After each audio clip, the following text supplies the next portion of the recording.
Hello, everyone, and welcome to Friday Message. It's good to be back after a week away up north, visiting family, getting my dad settled into his new place in an assisted living facility, and having a great visit with family and a great time away. I try to make these Friday messages positive and uplifting and hopeful. But I find that difficult. I find that difficult this week with the recent mass shootings, both up in New York at the supermarket and most recently in Texas at that elementary school. All of these mass shootings that just keep happening. 213 mass shootings in the United States so far this year. We're the only country in the world where this happens with such frequency. In almost every other country, it's a rare thing and extremely rare. And yet it happens with gut-wrenching frequency here in the United States. If guns made us safe, we'd be the safest country in the world because we have more guns than anyone else. But we're not. Some people will claim that this is a political issue, and it is indeed. Our legislators, the people that we elect, need to be dealing with this. But this is also a moral issue. And we have a moral obligation to address this so that our elders can be safe when they go grocery shopping, and our children can be safe in our schools. We need to pray, and we need to act.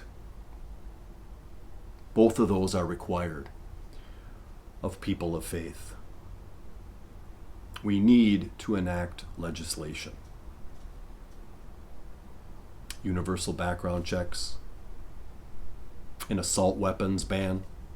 Nobody needs an AR-15. Red flag laws to keep guns out of the hands of dangerous people.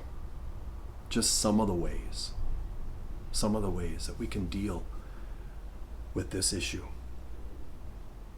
We also need to deal with the mental and spiritual health of the angry, young, white men who carry out these heinous crimes. We need to deal with the social isolation and disconnection that is part of what causes these men to carry out these acts. That's a spiritual issue. People feeling that isolated and disconnected and alone that they could commit these kinds of crimes. That's a spiritual issue. Jesus prays for unity in our gospel reading for this weekend. It's at the Last Supper. He knows what is to come for him.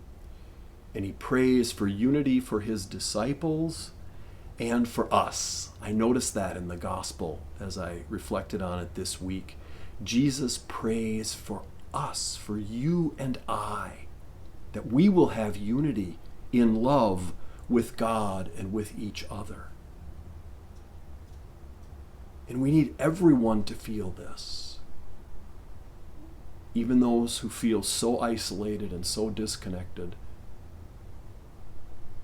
We need to find ways of helping them to know that they are beloved children of God, and that everyone they meet is a beloved child of God, so that they will not want to cause harm to anyone, to themselves or to another beloved child. Pray and act. There are things that we can do. There are great resources out there. I want to point out bishopsagainstgunviolence.org. Our Episcopal bishops, over 100 of them, have signed on to a statements against gun violence and have created this really good resource. And the link is following this Friday message in the Friday brief, bishopsagainstgunviolence.org. It has lots of good resources on education, on advocacy and voting, our Episcopal Church resolutions and resources, facts and statistics, common sense gun legislation, safe gun storage, suicide prevention, violence against women and domestic partners, and then other partners in this work of striving to end gun violence. bishopsagainstgunviolence.org. Check it out and continue to pray and to act to bring an end to this terrible, terrible violence. I want to include a prayer in this message, and I came across it. It's written by Reverend Robert Hirschfield of the Episcopal Diocese of New Hampshire. It's a lament for our culture of gun violence. A lament for our culture of gun violence. Let us pray. Most holy God, source of all being, of all hope, of all life, we confess our worship of unholy things, fashioned not by you, but by our own hands. We confess our fascination with guns and weapons that have for far too long claimed the lives of the undefended, the vulnerable, and especially children who have been wounded and killed in acts of random terror in a nation founded on the promise to protect life, liberty, and pursuit of happiness. We confess our attachment to the means of violence and bloodshed, claiming that they alone can protect and save us from those who wish to harm us. We confess that we have not kept our eyes from watching what is worthless, allowing the imagination of our hearts to be misshapen by media, film, and games that glorify violence and trivialize the dignity of human life. We confess our lack of courage and clarity in public policies that too often weigh individual rights over the common good. We confess how we have too often appealed to your name and that of the name of Jesus to justify our right to defend and protect, even when you gave up your defenses and even died on the cross to rise, destroying the powers of sin and death.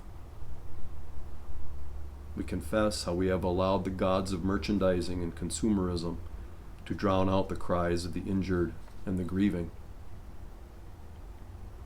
We confess how the epidemic of gun deaths among blacks in our society is mostly overlooked or ignored, even accepted, and do not result in the same outcry and outrage as the slaughter of white children.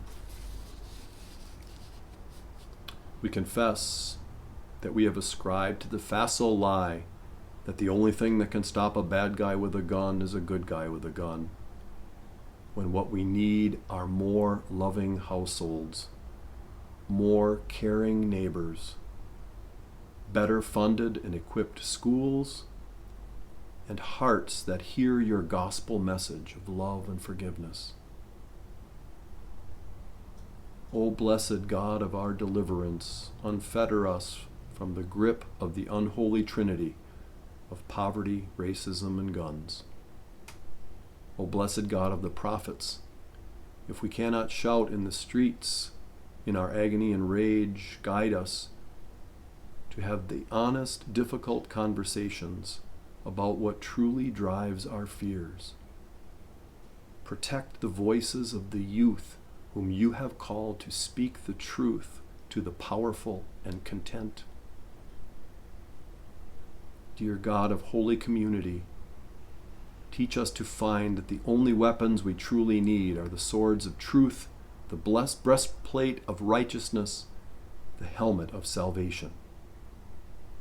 Dear God of resurrection, show us that by peacefully and boldly dwelling in the holy name of I Am, the militias of hatred and fear will step back and fall to the ground.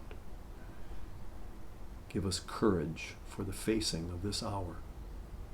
Guide us by the bright vision of your heavenly realm, where no weapon is drawn but the sword of righteousness, no strength known but the strength of love.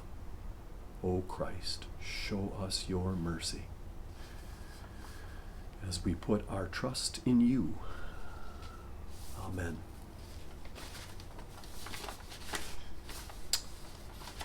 Couple things coming up this week. The office will be closed on Memorial Day Monday.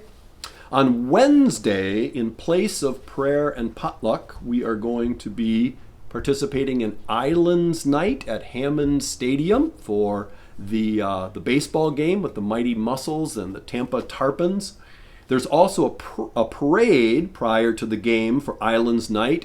Island organizations and businesses are going to have floats and vehicles in the parade, and St. Michael's is as well. We're going to be part of the parade.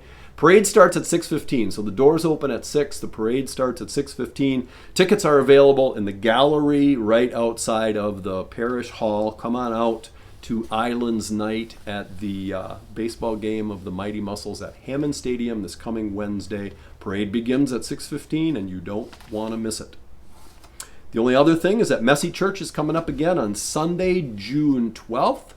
Keep getting the word out about Messy Church. There has been a wonderful spirit, and it's off to a good start, but we need to keep getting the word out about Messy Church the second Sunday of every month, beginning at 4 o'clock. The next one's coming up on Sunday, June 12th. Be safe and well, and God bless you.